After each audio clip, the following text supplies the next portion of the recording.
So I am here with David Skinner and Karen Dunn-Skinner, the dynamic duo of Gimbal Consulting, a legal consulting business for lawyers who have both been practicing for 20 plus years, various areas of law, before beginning their consulting business. So I'll give a more fulsome bio when this gets published, but I just want to welcome you both to the Wellness Docket. Thank you very much for taking the time to speak to me about this important topic. I guess as a starting point, maybe just a quick introduction on how you got started from going from the legal practice into starting your own company, Gimbal Consulting. Karen, why don't you lead off and then I'll add color commentary as necessary. Sure. So as Tim said, we both practiced law for a very long time. And one of the things that we know is how hard lawyers work. If everybody listening to this has been through the incredible pressure and the amount of work and the hours that lawyers do. And after practicing, for 20 years each, we thought, well, there has to be a better way.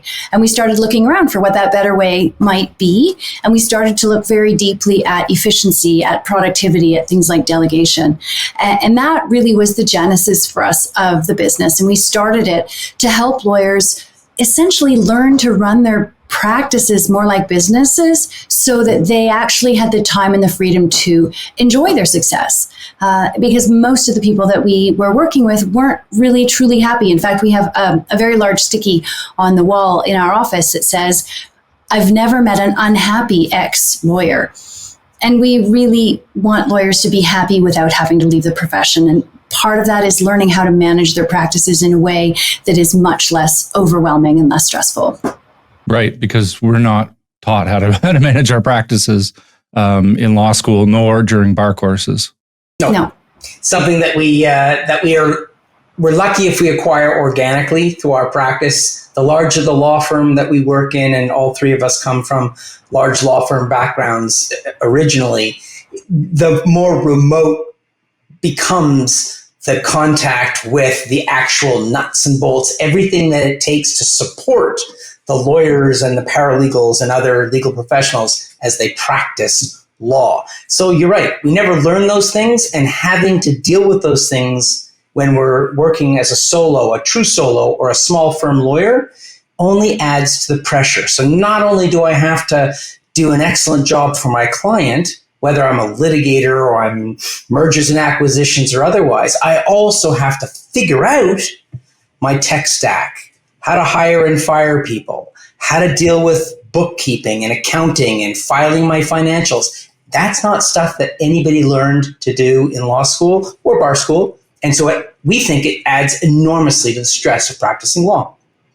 And so what would you both say are the common stressors that you see with your clients on an everyday basis? David is smiling at me because obviously there are things that are coming to mind very quickly. My gosh. I mean, how long is your podcast? Let's start out with the obvious. I have a tremendous amount to do. There are only 24 hours in a day, and there is no way that I can get even the mission critical things done by the end of a reasonable day, which for most lawyers is often 10 to 12 hours, which is a long work day for most people. I have no hope of getting the mission critical stuff done, much less all the other things I need to do to mentor my people, deal with my financials, business develop, order the toilet paper, fix the photocopier. So I'd say one of the single greatest stressors, Tim, is not having enough time to get everything that I need to get done. And there are only 24 hours in a day. Right. And what about you, Karen? What are your thoughts on some of the biggest things that you experience working with David in practice? I'd absolutely agree. But I do think another stressor for people is that they are trying to manage the business without having the skills to manage the business. So they always feel a bit underwater. They're trying to, manage a team of people or hire and fire all those HR pieces that they don't know, or they're trying to manage the accounting and they don't know. And one of the things about lawyers, which you've probably talked about with other people on your podcast, is that, lawyers are really good at practicing law, but because they haven't learned these other skills, they get very stressed about doing them right. And you have a combination of sort of perfectionism and very low resilience. So when we make mistakes, they feel overwhelming, and it's difficult for lawyers to recover sometimes from those mistakes. So not only is it this sort of wearing all of the hats, but it's this feeling that they need to be really good at all of the hats.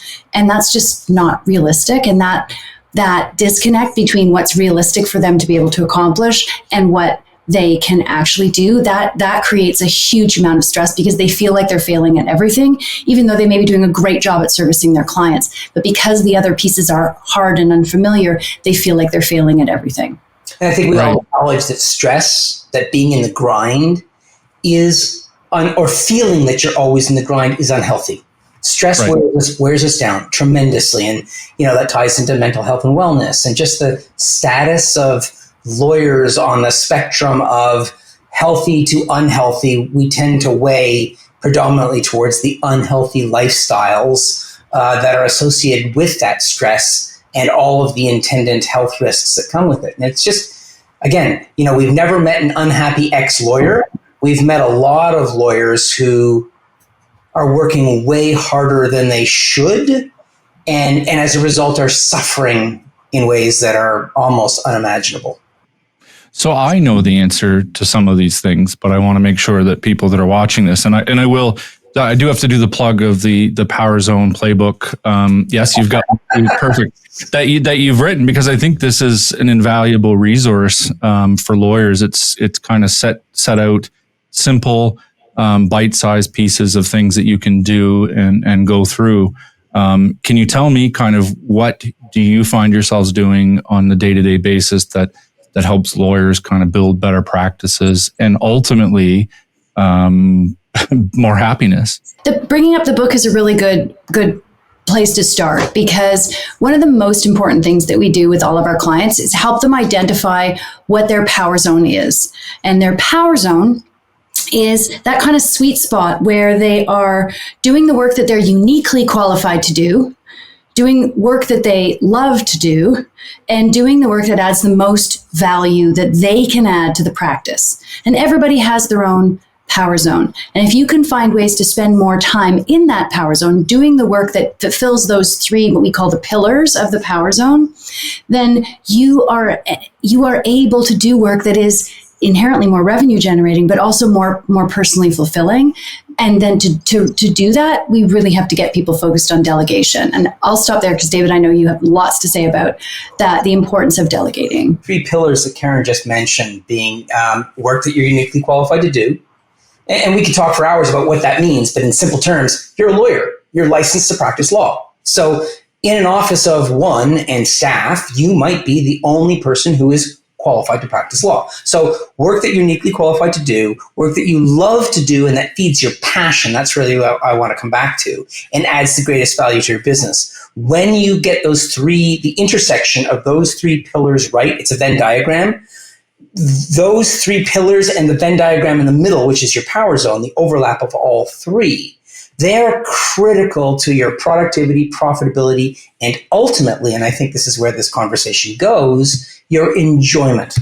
Your enjoyment of your practice, but also your enjoyment of your life outside of the business. And I can talk about the value and importance of delegation, and you may want to take us there, but I'm going to stop and throw it back to you, Tim, and because you've read the book, and there are a ton of different ways we could take this conversation.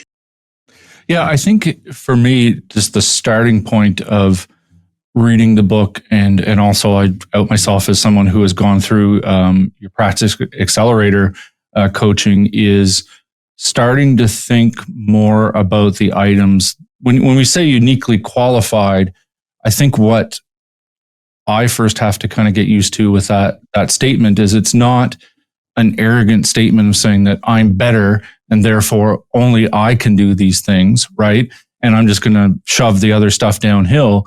It's saying that in order to be profitable and to maintain a healthy practice, I have to be delegating certain things to other people in order to do that. And so for example, for me, what I've really noticed is the more work I can delegate to other people and get it done, like what we might call, I don't want to say busy work, but things that take a lot of time and energy and need to be drafted, like drafting is one certain thing, like first drafts or things like that.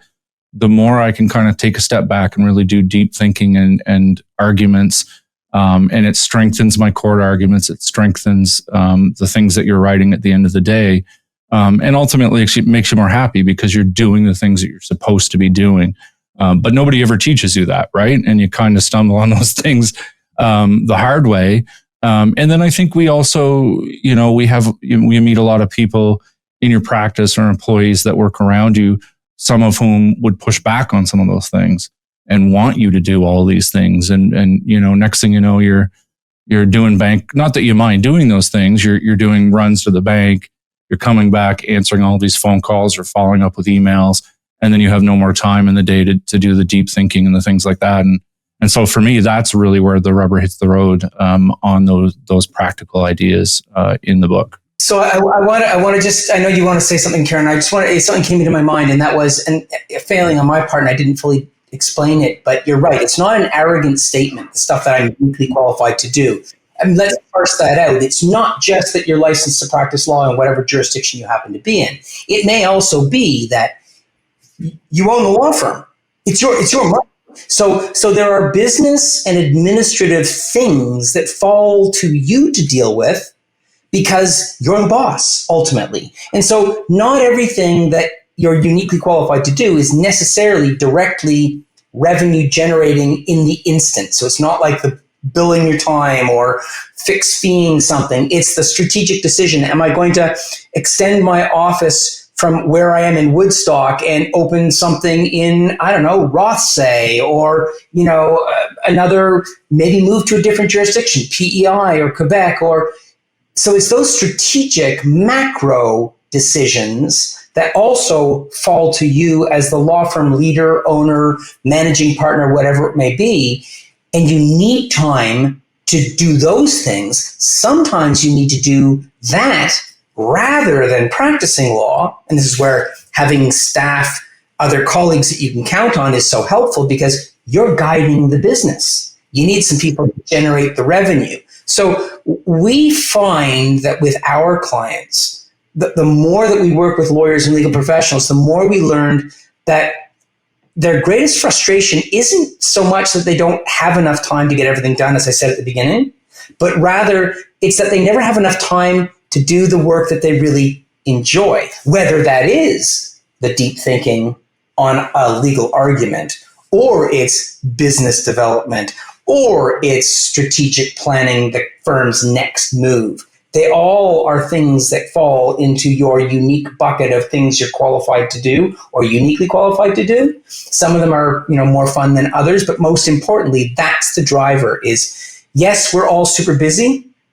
but because we're so super busy, we don't actually have time to do the stuff that we really love, whatever that is in the profession and the business of law, but also, perhaps more importantly, outside the practice. Because if I'm worn out at the office, then I have a rubbish life outside the office, and it becomes a vicious circle. I'm unhappy at the office, I don't get rest, I don't recharge my batteries, and therefore I can't show up for my clients or my staff or my colleagues in the best possible way. And I think that's, when I talk to others, that's one of the things that I'm hearing more pushback about, because there still is kind of what I call like the old guard that believes that law should be practiced a certain way. And it's almost a feeling like if you don't put in those hours and do all those things and basically burn the candle at both ends, you're not doing it properly. And I think that's really refreshing for me to hear a very different perspective. And I think that kind of leads into Karen, I think you would have some things to say about the importance of doing things outside of the practice of law and really finding ways to delegate those things so that you can strengthen yourself outside your practice, which makes you a better lawyer in the long run. Absolutely. And I do want to get to that in just a second, but I want to start by saying one of the things that helps people to handle some of that pushback that they might get from members of their team is to understand what everybody's power zone is. So when you're running a law firm, it's very helpful for you to know what the power zone is of different people on your team. So what are they uniquely qualified to do? What do they like to do? What do they do that adds the most value to the firm? And if you have that conversation and you can direct them and create workflows that have the right people doing the right work, the work that's in their power zone, then overall people are happy. And the last bit I would say about this is a lot of people who work in law firms do not understand how law firms make money. And because we don't have honest conversations sometimes about the actual finances of a firm, people don't understand that when they go to Tim to do some bank run, what that actually costs the firm. And they don't think about it from that perspective. So we always encourage our clients to have really honest conversations with their teams about how the firm makes money and what is in everyone's power zone. There are always going to be some grunty tasks that are going to have to be done by the newest member of the team or somebody with a different set of qualifications. Not everybody's going to be doing work they absolutely love every single minute of the day. That's not realistic. But if you can keep people in their power zones as much as possible, they will be happier and more productive. So that's kind of the power zone piece. But Tim, you raised a really interesting point about how important it is to recharge yourself by doing things outside of the law. And it's important that you can think about how you organize your practice so that you have time to do those things that are outside of the law. So if you can delegate some of the work so that you have more free time, that free time actually makes you better at your business. And I've been doing a lot of thinking and writing lately about the impact of creativity on overall productivity, not just on your personal health and wellness, but also on how well you perform your job. And I think it's really interesting in law because, we're paid by the hour. Our worth is generally are based on the number of hours that we work. And therefore, if you're not working, are you being valuable? Everything could be perceived as a waste, but it's really not. I believe creativity unlocks even greater productivity. It really is what it takes to help you practice at your peak. And I'm not talking about, being a great artist or painting or whatever. That's not necessarily what I mean by being creative. You can be creative in lots of different ways. In one of the articles I wrote recently, I was talking about how you can be creative by, doodling or journaling or, redecorating your house or even, rebuilding the 67 Chevy in the garage. Like all of those things are creative outlets that get you focused on something that uses a different part of your brain, that lets the analytical, legal part of your brain relax and lets you approach problems, become completely focused on some other activity that gives you some pleasure, that requires some attention, but not as much attention maybe as, developing your next argument to present at court. But because it gives your brain that bit of a break, it allows you to recharge. There's a lot of really interesting writing that's been done on how important it is to have these moments of flow, which is a famous concept from a psychologist named Mihai Csikszentmihalyi. And he writes about how important it is to get into this state where nothing else really matters. You're just focused on one task. And although your brain is very focused, it's also relaxing at the same time. Yeah, absolutely. I agree 100% with that. When I think about the times in my life, it's funny that I've been most successful. It's typically when I'm playing music. For example, when I was in my undergrad in university, I was playing with a band and my grades went up when I was playing more music. I was spending more time doing other things, but I think I was more efficient. Same thing. It's funny because my wife will say to me, how long's it been since you played any music for a while? And she'll kind of like catch on to it and say like, I think you might need to start doing that a little bit more. And I'm like, yeah, you're right. I do it. Right. Like, because, and then you're stressed. Yeah, exactly. Right. But you need to find those things, even if it means taking some of that time away from your work, because that when you come back to your work, you're going to be a lot more efficient.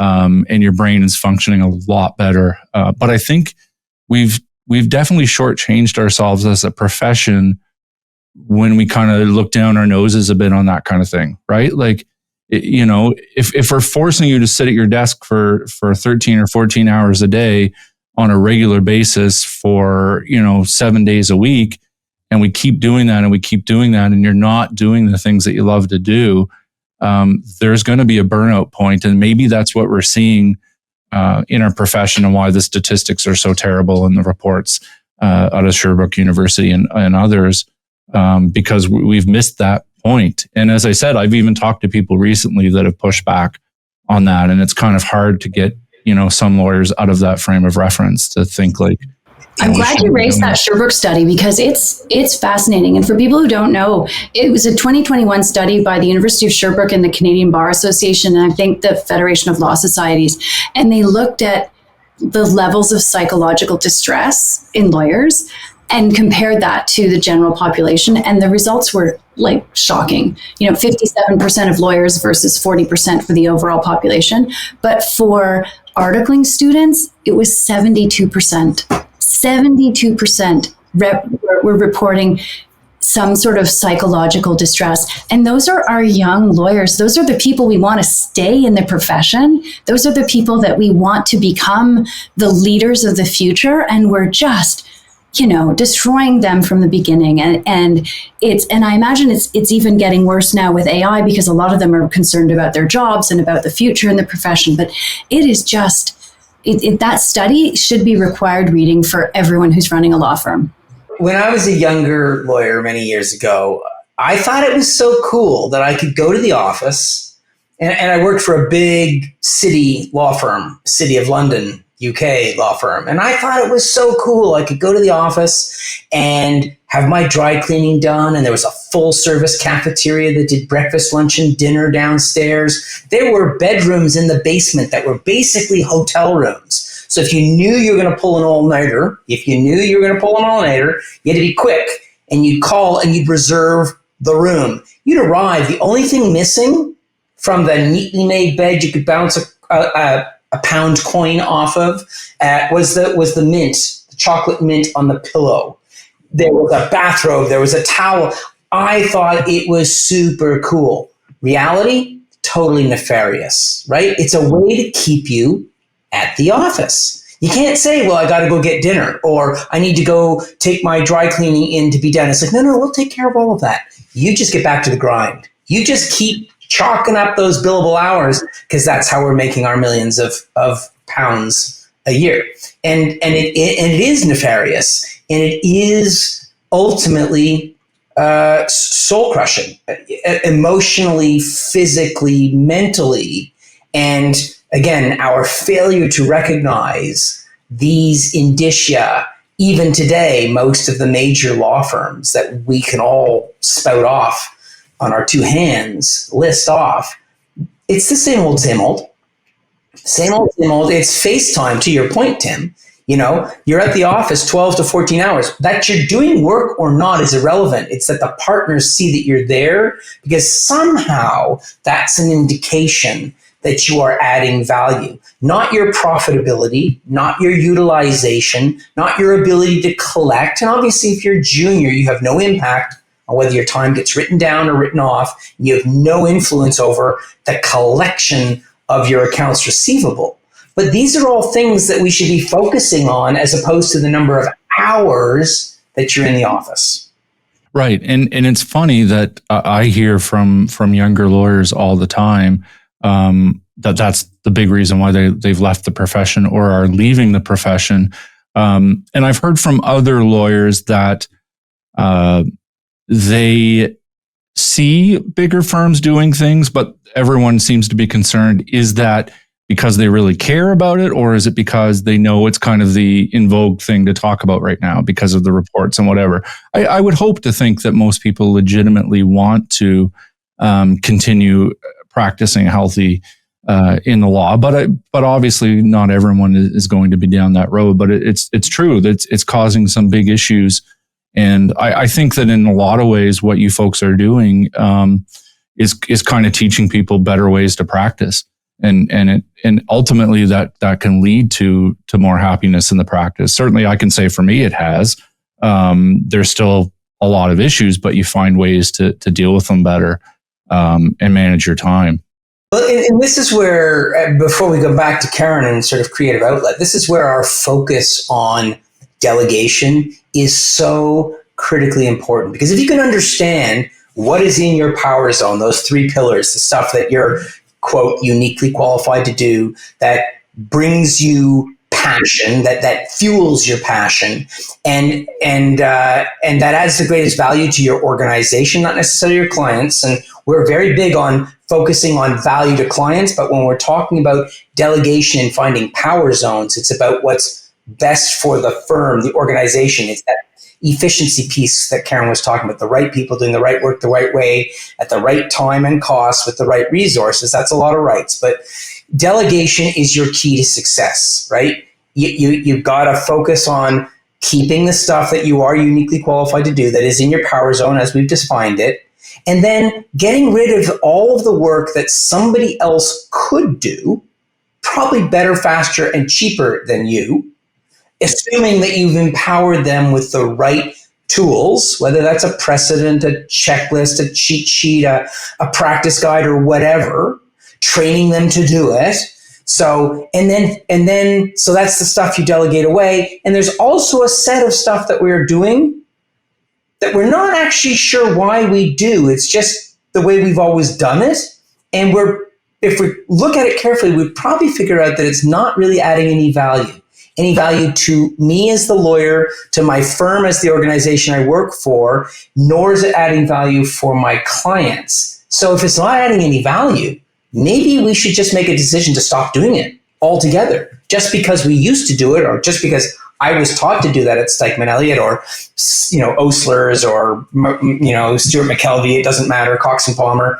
I'm using any names. Just because that's how I was taught to do it doesn't mean that that's how I should do it today. So understanding how to delegate effectively and sustainably really is the key to being able to spend your time on the work where you add the greatest value and have more time to do other things, whether that's more business development, more client work, just getting out of Dodge, as we say, maybe going to Toronto on a Thursday or a Wednesday or a Tuesday in order to watch the Blue Jays, win the pennant. Those are important things to do. That I'm glad that you talked about that, because I'll say that I've recently done that, as you know. So I had some work that needed to be done. It needed to be done quickly, mostly affidavit drafting, and I've since used either in-office staff or Flex Legal, who's a great outsourcing company, and they will draft things up for me. I was able to go away for a few days, something maybe 4 or 5 years ago I would never have been able to do. And I was able to come back after going away. Glad you said that. Watching the Blue Jays, I'm going to put my little mug up here. Watching the Blue Jays win the pennant, the AL East, and watching a game on Friday night, and then coming back with a lot of work done, right? And I just think it's incredible that there are those resources out there, whether it's in office or outside. Like I was talking to somebody a month ago, and they were talking about, I've just got all this stuff to do and I've got to get this done. And I said, have you thought of like Flex Legal? And they're like, what is that?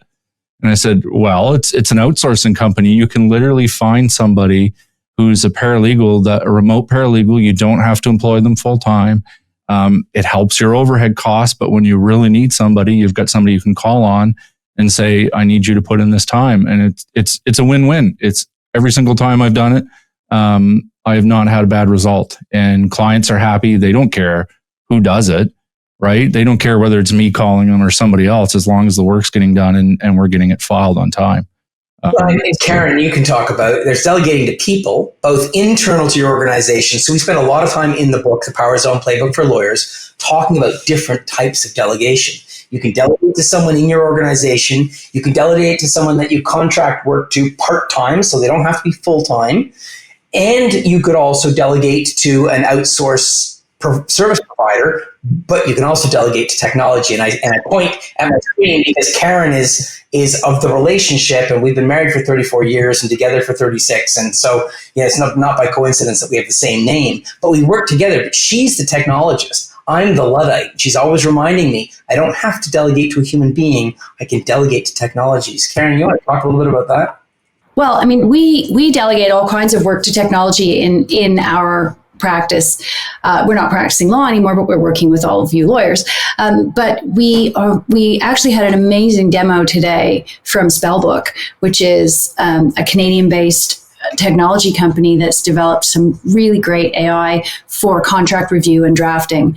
And we do know some of our coaching clients in Practice Accelerator who are using it and have, from the minute they got the demo, have been able to save a ton of money. We have some lawyers right now who are looking at adopting it instead of hiring a junior associate, because so much of that work, the drafting stuff that you were talking about, Tim, that you can, delegate to someone else, or you can hire somebody to do for you. Actually, some of this software can do, and do a really good job, and do it really quickly. So obviously it can't work for you while you're away at a Blue Jays game, but it can get a lot of the work done while you're getting ready to go away.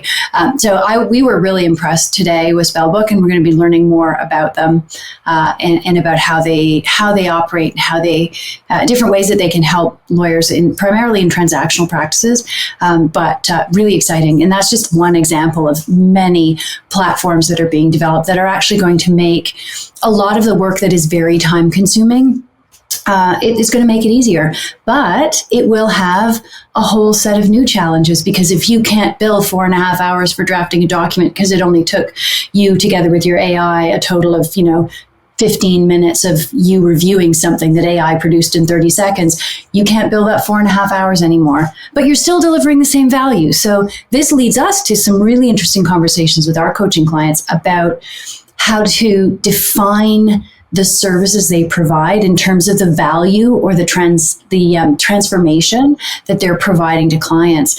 And by doing that, if you can, convince the client, because as you say, the client doesn't care how the document got drafted. They just want the document. They need the document. They need it filed, whatever. They don't care how the sausage was made. They just need the sausage. But you can't charge by the hour for that sausage if you can make it in 2 minutes and be profitable. So it's leading to some really interesting conversations about, what is the role of lawyers, and how do we communicate our value to our clients, and how can we stop communicating that value just in terms of time? Because it's not that you're worth 5 hours of time. It's that you have 20 years of experience, and you can draft this document that is really solid and it's really going to help your client.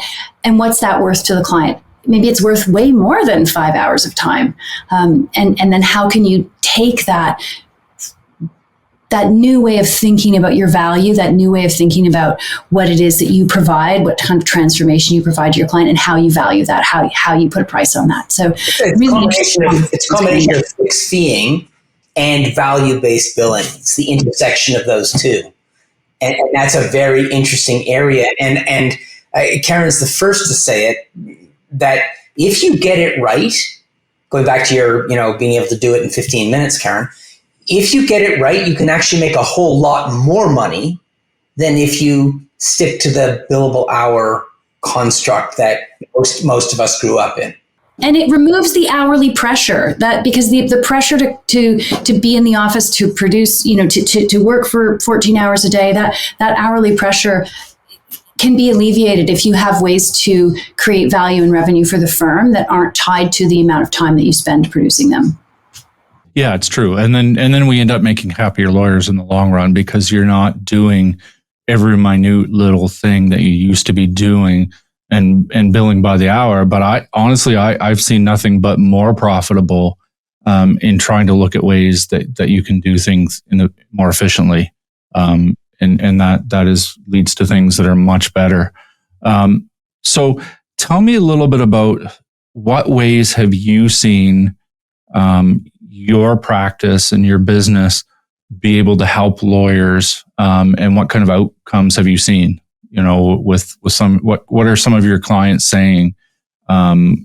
Based, have you seen some increases in their mental health and some victories there that you can report? Yeah, a lot of lawyers come to us because what they want to do is move away from doing all of the legal work into more leadership roles in their business, into being essentially like the CEO of their law firm, because they want to have more time. So we spend a lot of time with them, helping them to delegate. First of all, creating a plan for how they're going to get to this CEO or sort of eminence grise position that they want ultimately, and figuring out how they can do that most effectively, whether that's delegating or automating or just creating a lot of new processes. There are lots of different ways to get there. But for our clients, they come to us because, generally speaking, they want to do less law and earn more. And that is essentially the outcome that we provide. They save hours of time. We have one lawyer who we worked with to delegate his email. And by delegating his email to an external resource, actually through a staffing company called Staffy, by using Staffy, he has someone who manages his inbox for him, and he saves, I think he says, 2 hours a day. So right away, he's saving 2 hours a day. That's a heck of a lot of time. We have another client who's come to us because he wants to have 10 to 15 hours more a week to spend with his children. His children are under the age of 10, and his only goal right now is to maintain or increase firm revenue, but give himself 10 to 15 extra hours a week to spend with those kids. That's it. Every hour that he spends with his kids is a huge boost to his well-being. Right. Right. We have another client who came to us, and after working with us for a little while, he said something along the lines of, with a few simple mistakes or a few simple missteps, I almost drove my firm into the ground. And he thinks of us as his life jacket, his life preserver, because we come at things from a different perspective.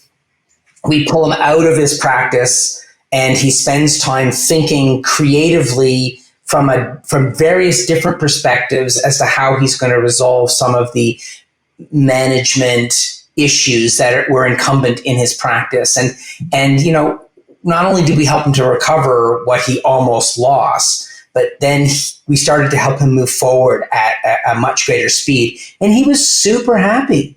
And that's what makes us happy, is those client success stories. The client that saves 2 hours a day, that's 10 hours a week, that's 40 hours a month. You go on and on and on. Or our client on the West Coast of the United States, who, as Karen said, he needed 10 to 15 more hours because he realized how quickly his kids' lives were passing before him. And it just wasn't sustainable. He wanted time, wants time, and is spending more time. Yet his revenue is not dropping. He's learned to delegate across his team. He's adding to his team because he recognizes that as the entrepreneur who's running the organization, it's not sustainable if he wants to grow and he continues to do everything, quote, himself. Yeah. And I think just to clarify for people, what we do a couple of different things, but predominantly what we do now is we coach. So we act as business coaches who truly understand your practice, because we practiced for such a long time ourselves. And because over the last 15 years, we've been inside so many different law firms across North America. We've seen kind of what works and what doesn't. And so now we work with lawyers either in a group. We have Practice Accelerator that Tim has mentioned, and we have Reset, which is our one-to-one coaching program. And which one people choose really depends on how fast they want to progress, what their goals are. Some people really like the group setting. Other people really want it to all be, the sessions to all be about them. It really depends on what people need. But it's essentially, a coaching program, and it has had great results. And it doesn't really seem to matter what practice area people are in, IP and privacy and litigation and wills and estates and general corporate practice, all of those things, because the issues that people come to us and are really struggling with are the same across the board. Hiring and firing, getting the right team, figuring out what their power zone is, and then figuring out how to delegate. Those are the really big issues, because everyone comes to us overwhelmed. Everybody wants to find ways to do what they have to do with less time at the office and more time to step back and think, to have a little creative time, to have that time with their families, or whatever it is that they really know personally for their own well-being that they need to do and they can't do when they're trapped in this sort of hamster wheel of the law firm, where they're doing all of the things all of the time. And the only thing I would add to that, Karen, is that whole sort of strategic piece of who do I serve? How do I serve them? And why does that matter to me, to the firm, and to my clients? Because as law firm leaders, not only are we responsible for setting an example for how we think everybody in our organization should practice, and and the desire that everyone should share with us to have more time to do the things that make us happiest. Maybe that's more practice of law. Maybe it's going to the Blue Jays or just going on a trip with your family, whatever it may be. But it's really understanding who I serve, how I serve them, and why that matters, that allows you to then define, hopefully, a fairly audacious set of aspirations of strategic objectives that you're going to sell, quote unquote, sell to your team and say, we're here now, this is where I want to go, and that's why I'm asking you to do this or do that, or why I said no to this, because the decisions that I'm making are empowering us to get where we want to go. When I say no to you, it's because there's opening another opportunity, another door that I'll share with you in a moment that I want to take us through. And I think that piece is also very important to our clients, because some of our clients, they're trying to do everything. They're trying to be a small town general practitioner. And what's that saying? A jack of all trades and a master of none.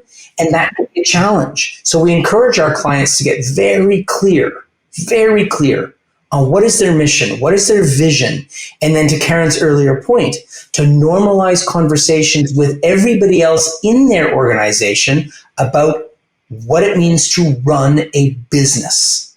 It happens to be the profession of law that is the business we're in, but we weren't taught how to run a business. So let's think about our business as a business and understand there are consequences to our decisions that go just beyond, are we on time and on budget with our client? There's an awful lot more to running a business.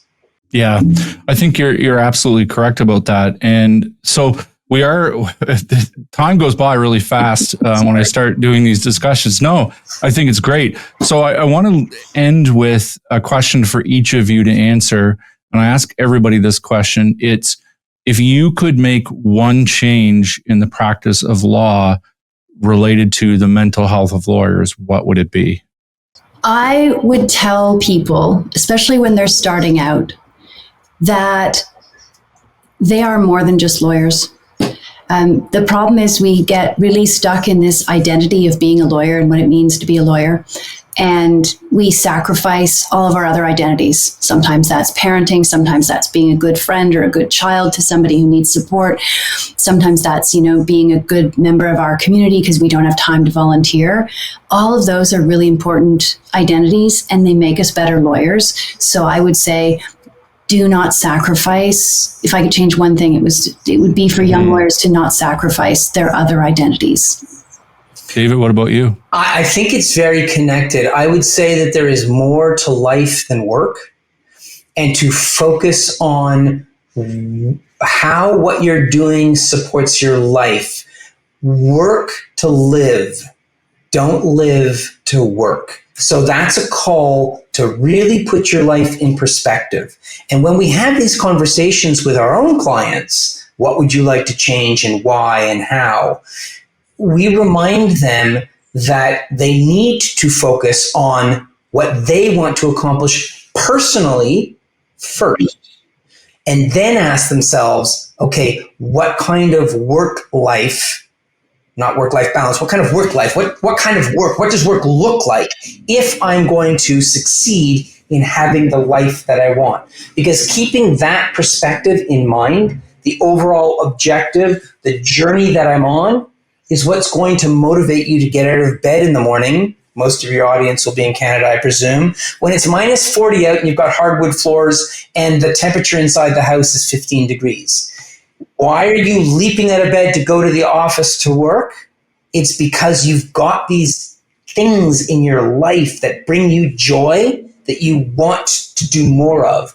And we do have, I was going to say, and I know, but we know of clients of ours who take great joy as law firm leaders out of building strong teams and always raising the bar about their financial objectives. Why? Because they realize that their job is to support the community that works with them and support the community within which they exist. That's the grocery stores, the gas stations, the movie theaters, the restaurants, whatever it is. So their raison d'etre is to have a wonderful life while supporting a very sustainable practice and profession that gives and feeds the community.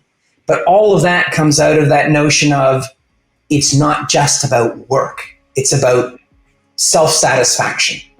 Yeah, I think you've both expressed that very well. And I think they're both correct and both sort of part of the same theme. So I really appreciate you joining me today. And we look forward to future conversations. Absolutely. Thank you so much for having us. Thank you for inviting us. It's been a pleasure.